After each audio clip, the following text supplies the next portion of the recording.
Howdy folks, that's Eva Landry and this is Hard Rock University. Not and quite she's yet. checking on her Crucipel. And It's driving really hard though, and you can see it visibly shrinking. See if I can, there we go. That's a bead in there. Now she's been working with regular Crucipels mostly because we've been using so much, had such big beads of gold that we didn't want to risk too much. We were having a little spattering. Now, what have you done that makes the Crucipel work better? I have discovered they work best if you preheat them to about 1450 degrees Fahrenheit and they're softly glowing before you put in your lead button. Okay. I've also discovered that they seem to work even better after they've been lightly primed with a small lead button first.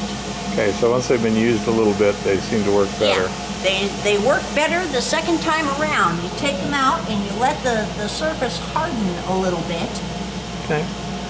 So there's one I've just recharged with some fresh cement. That's Portland cement there in a used crucible. And that's something you can do once your crucibles get too eroded. To be safe, you can do that and still use them. Although Eva's done a great job. Show me that last crucible you had. This one has been in use over a year. Okay. And say that thing's been around a while, and she's got her flux recipe down so well that it's not eroding and not building up. So. And my slag is perfect.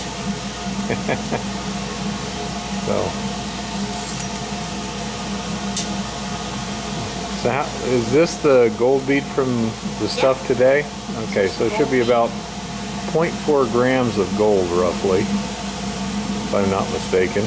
Almost done driving.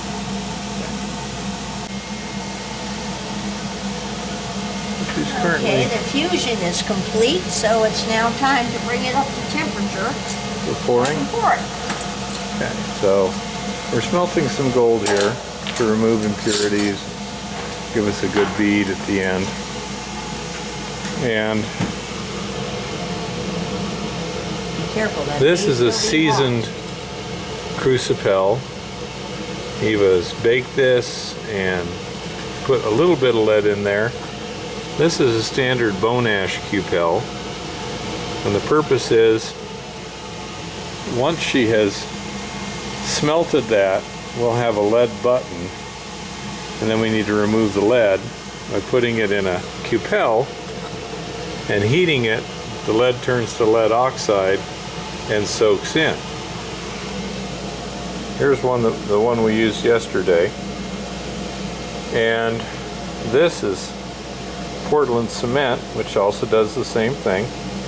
It absorbs the liquid oxides but not liquid metal. So we'll show you the whole process here. And what were these running? Little one, like $1.50 or something each? Yeah, a couple of dollars a piece. Yeah, $1 or $2 each. At least. That's why I've been so careful to reuse them. Whereas this is only a few cents worth of Portland cement. So what we're doing, well, what she's doing is determining how to make sure she doesn't lose anything by using these. When she first started, we were getting a little spitting and stuff. Now, the charge is now of the temperature and stuff, and there will be molten lead on the bottom of the crucible. Did you see that little blip of lead that came out?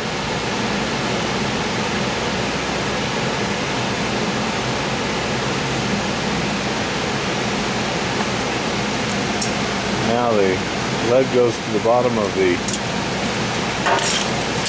cone mold.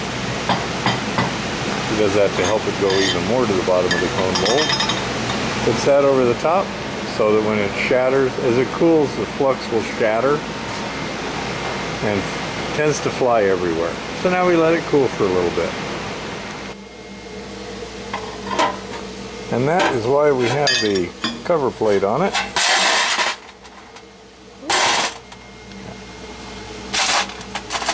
Yeah. And there is the lead bead, or button rather.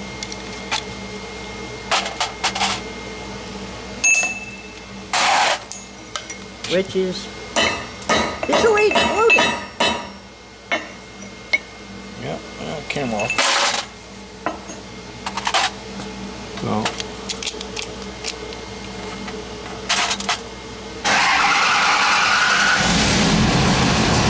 now we got to just lock off the last of that slag, and it's ready for cupelling.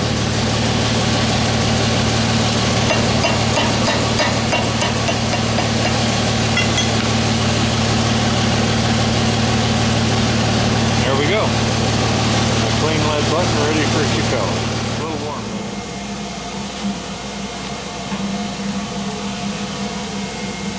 Now the Crucipel is hot, and she puts the lead button on it.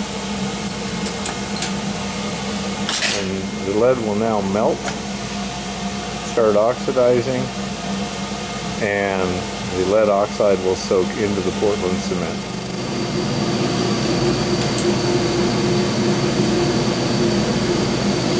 It is driving hard, so you're not going to get a really good view of the bubbles now.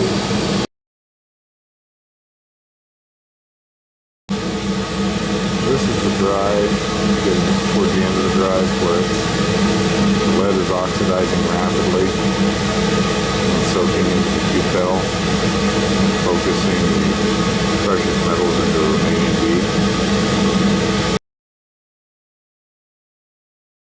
This is called the play of colors, where the last little bit of the lead forming a very thin coating, fluctuating. And that means it's almost done. We're just going to watch this. Pretty soon we should get the blade. Once the lead's gone, the alloy changes, the melting point jumps up, and it no longer There's the stay brightening. liquid. And there's the blade. That was a beautiful blade.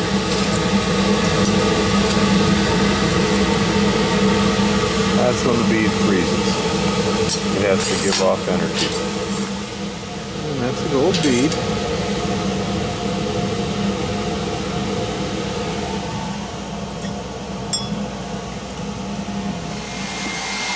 So anyhow, that's the basic process, and the Crucipel seems to work well. Let's see how much we got right now, little one. Hold on a second. Including the bead we just did. Now it's 48.979 grams of beads there. We're getting there. So happy prospecting and keep it safe out there.